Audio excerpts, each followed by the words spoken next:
Hey everyone, we're here with Candace Hudson, and she's going to share a little bit about her husband and some of the things that's happening at Mansfield Correctional, which is really unfair, and it should never be happening.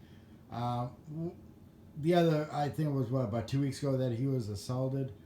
December 28th. Right, and what happened that day with him? We were actually on the phone. It was 7 o'clock in the morning, and when he left the phone room, he had a boiling liquid thrown on him from where someone was actually watching him in the phone room, and as he walked by, they threw it in his face. He was not given medical treatment. He was actually thrown in the hole because he went after the man and was his first instinct. He did not fight, though. He did not fight. He didn't put a hand on that person. They even told him that he showed great self-restraint after what had just happened to him. But he actually received a ticket for fighting that he was found guilty of, right, even though he did not make contact with that person. Right. One of the old tricks when they throw a hot liquid on people, a lot of times it is oil. Mm-hmm. The oil that you use on babies or whatever you call, mm-hmm, Johnson oil. They'll heat that up, and that does so much damage to people. And I'm wondering if that could have been it. I don't think they ever really determined, other than saying it was water, but they didn't. He didn't know if it was mixed with anything because he was not given medical treatment. And I noticed on a picture that you showed me that he had scars on his hand, mm-hmm, and it looked like something by his eye, mm-hmm, which really could have caused blindness. I mean, he's fortunate there, but and he's back in the hole now. Because he wants to prevent an incident from happening, because he's going to have to defend himself, and somebody's going to get hurt badly if he's got to defend himself. Because they released them back all into general population. Did they release them all to the same dorm? No. Okay. But whenever you're in the yard, something can happen. Somebody could jump you, especially at Mansfield. It's a level 3 security, which is closed facility, which is a step down from Lucasville. So we're working on trying to get him transferred to a different closed facility. He's not known as a violent person since he's been locked up. 25 years, right, no violence on his record until this. And how old was he when he got locked up? 17. He was 17. 25 years old. 25 years for a kid. That's ridiculous. Laws like that need to change, so that these people still can have a life and help others out and so forth. But some of the problems tell about the incident where they said somebody had to plead guilty, or they all were going to go down for it. The SRT team came in and searched their dorm.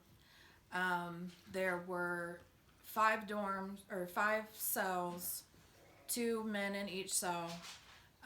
They came in and said that they observed one of the men in each cell dumping a powdery substance out the window. Their windows are caged. They can't throw anything out the window. Right, and even if they try to, during a shakedown like that, they have guards all around the building, and the group of people that search their cells is also known as the Men in Black. They come in usually like 50. Right, and they'll come in, act real tough, throw people against the wall. During the Lucasville riots, all of us got strip searched by the female officers when all the men were there, and they were throwing people against the wall, smacking people in the face. And this is starting to happen again, and it's getting worse than it's ever been, where the abuse is taking place. So what did they tell the guys about pleading guilty for this? They told them that each of the cells that the men had to, one of them had to plead guilty to it, or they're both going down. And so actually, my husband beat that ticket. The guys didn't even know that they had a ticket until 4 days later, and it said that it what appeared to be a man-made substance, which could have been baby powder, or it could have been anything. Right. And they refused to test it. Well, in other words, they didn't really have the evidence because they both would have gone to the hole, not telling them that one person did to make their ticket thing look real good. Officers look great when they write tickets. You know, the staff will compliment them and give them promotions, so they like sometimes make up things to make themselves look better. But if they just asked one of them to plead guilty, that means they had no evidence of any kind. And now they're saying paper towels are considered drug paraphernalia. Torn paper towels. Yeah, torn paper towels, and of course, a lot of the officers use them. Does that mean they're using it for drugs? If they really want to stop this problem, they need to watch their staff from bringing it in and start correcting it that way. You know, I mean, you go in as an addict, you come out as an addict, and the staff's really helping with that situation. So, what are we trying to do with your husband now, or what? How can people help in any way? We're just trying to get him transferred out. Waiting to hear back from Mansfield to see what our next step is. Right. Actually, Mansfield and Lebanon are the two worst closed facilities around. Mansfield's got a lot of abuse in there, a lot of gang activities, and a lot of head games from the staff members. And one of the biggest camps where the drugs are coming in right now. So we're going to work on trying to get him transferred. Really, his security should have been lowered. he's a -2, actually. Right. So he should have been lowered. Right. And any of the, I think the last big ticket was 8-9 years ago. And they keep bringing that ticket up. And there wasn't even a violence to that ticket. I don't believe he's been in any fights or anything, which is remarkable because it's hard to go through your whole time without doing any fights unless you really get along with people, and it seems to me that he does. And when we went to the parole board in August, they really weren't interested in hearing anything about his accomplishments. He actually got his high school diploma. He has 2 paralegal degrees, along with some certificates and a physical therapy license that he himself secured. All of that.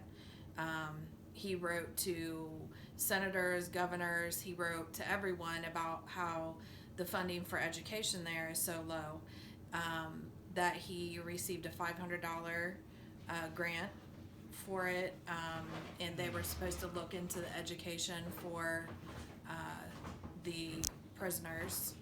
I have that letter at home, and so they weren't really interested in seeing any of that. He's written and published a book. The lady actually requested a copy when I went in for the family parole hearing.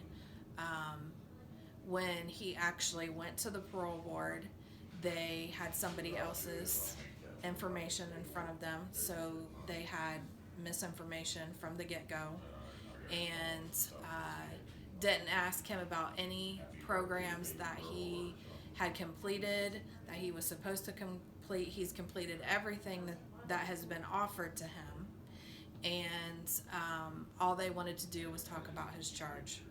And that which will never 25 change. 25 years ago, and he was a juvenile. Years ago, 25 years was considered life. Then you got, but you know, back in the 80s, people were getting parole the first time they went to the parole board. But then it turned all into money. The longer they keep you, the more money they get. And they used to only release those that they knew would reoffend, because that's an extra $40,000 that the state gets. If people want to get a copy of his book, is there any way they can? You can just contact me. What's your Facebook name? Candace Hudson. Okay, they could inbox you on that. What are you charging for his book? $10. $10 for his book. That might be something worth reading, everyone. It's called The Fall of Ignorance. How much time did he get at the parole board? 6 more years. 6 more years after being down 25 years. 25. That's We're currently ridiculous. fighting it. We are in the process of getting a sentence reduction, modification, anything to get his life tail taken off Right. with time served. Well, no juvenile should get life in the first place, and they shouldn't even be charged as adults.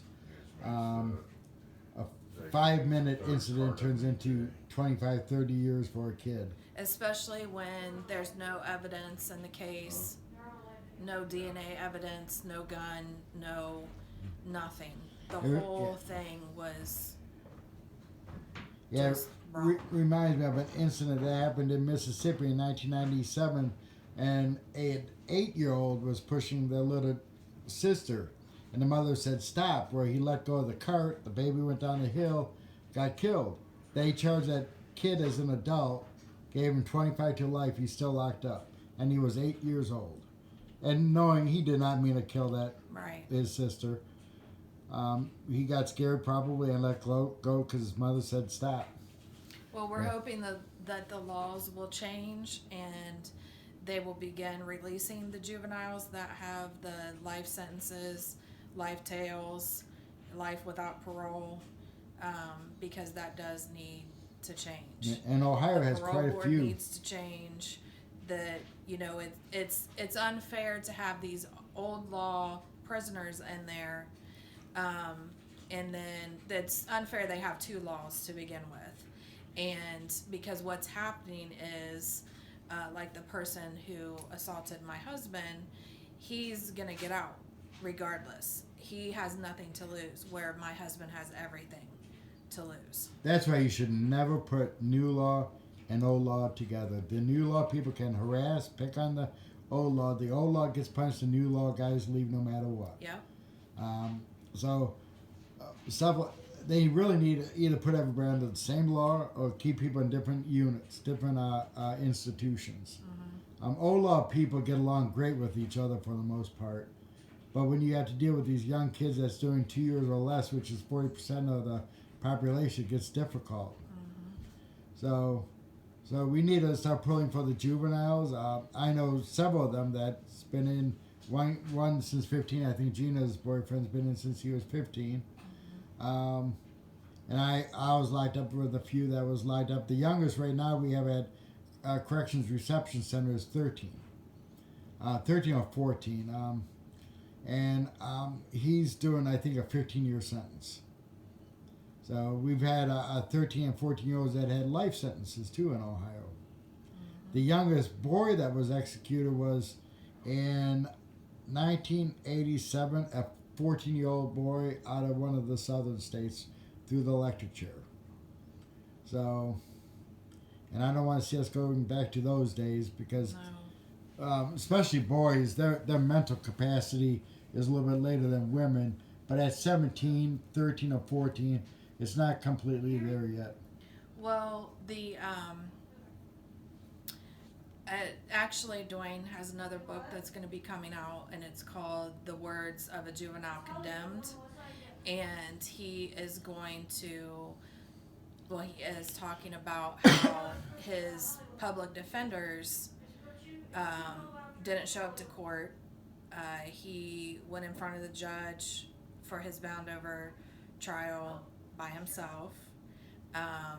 The second attorney that he was given, she came in and said, this is before he even knew that he was bound over, but he figured that was going to happen because she said, well, do I even need to be there?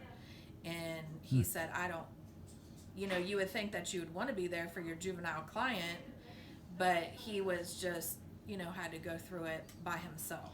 But if you would have had a paid attorney, he might not even be locked up today. Right. So that's how those. They don't have the mental capacity, and like he says in his book, once they threatened him with the death penalty, his mind just clicked off. Yeah, and which And they he could didn't not give remember. him because They he- couldn't yeah. because of his age. Right. And in his when he was bound over in his transcripts.